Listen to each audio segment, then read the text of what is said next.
Warar hadda soo dhacaya degdeg ayaa waxay sheegayaan in Iiraan laga cabsi qabo inay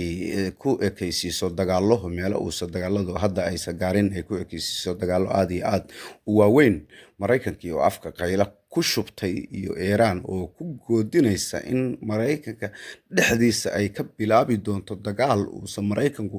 ka soo kabsan doonin lagana sheekay doono wixii hore ay ka sheekay doonaanin. Iran oo ka darnaatay sidii la moodayay oo ay ka darnaatay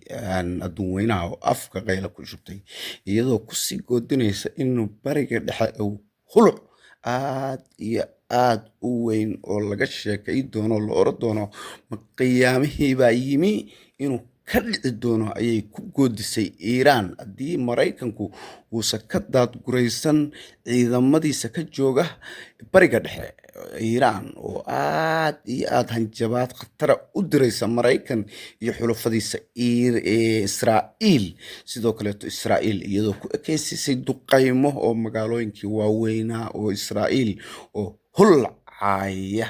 hulucu cirka isku shareeray. Sidoo kaleeto Iiraan waxaa laga cabsi qabaa inay u wareejiso dagaaladu meelo aysan ka jirin laakiin dhibaatadu